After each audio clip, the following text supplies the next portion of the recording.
I lived for myself. I did things that I wanted to do. I had my own identity and my own idols that I was really focused on protecting them and living for them. And at the time, I thought I had a really good life.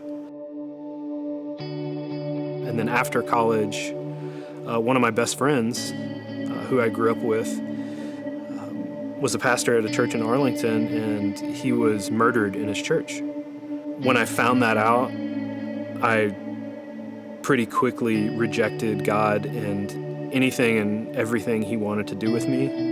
Because I thought, here's a guy who dedicated his life to try to serve this God. And what does he do? He kills him in his own house. How dare you?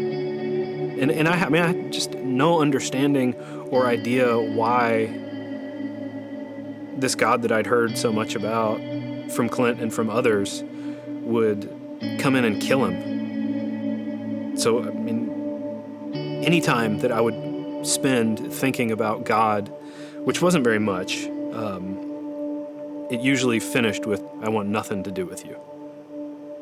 I was, I think, about as far from God as one could get. I just had no interest in him or anything that he wanted for me or my family. I was just completely committed to myself. So I didn't realize how far I'd gotten until I was on the other side. I was hanging out with a girl who had repeatedly asked me about Jesus and expressed to me how important a relationship with Jesus was to a potential boyfriend of hers. The idea of God sending his son to live a perfect life, to die and to be raised, just to reconcile me to him, is not something that I had ever heard. I had never been presented with faith in that way. To me, faith was still rules, right? Legalism was religion to me, right? That's what Christianity was. The last time she asked me sparked something in my mind where I got home that night and thought about the knock that I'd been hearing from, sometime before. It kept getting louder. It was God in the back of my mind saying, how much louder do I need to knock? When are you going to give in and say, and recognize who I am and how wrong you were to have this misconception of me? And so that night when I went home, I thought about it and prayed about it, and immediately had the thought that my buddy, Clint, who I'd been using as the excuse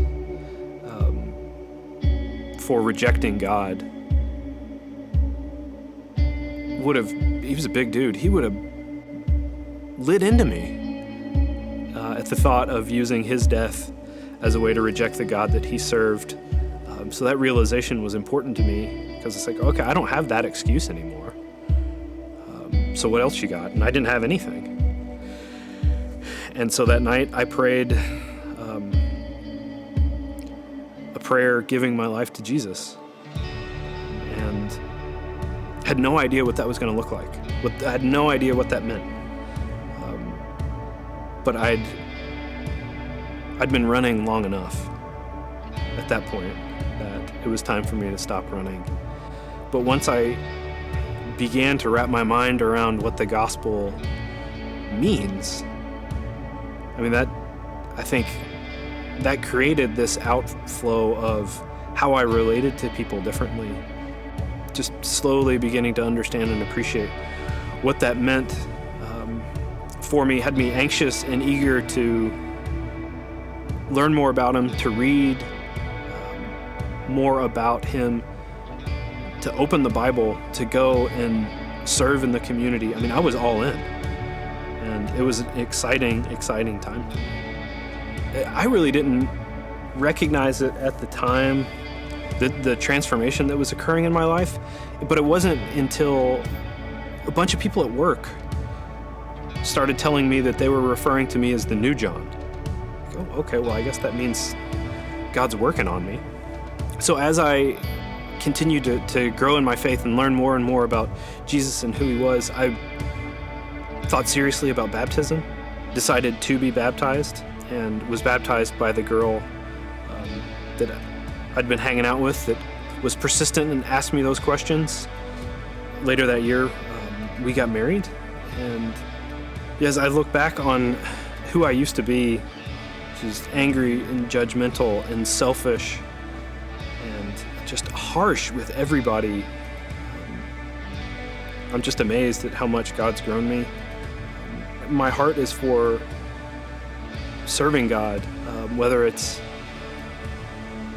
on go-ops here or going to Honduras every year, or just trying to share him with others, or leading my men's group, just using my story and how God's worked in my life to give him glory and to show just how awesome our God is, none of which I could have had any idea of before I gave my life to Jesus. And now I'm just blown away at how he works every day.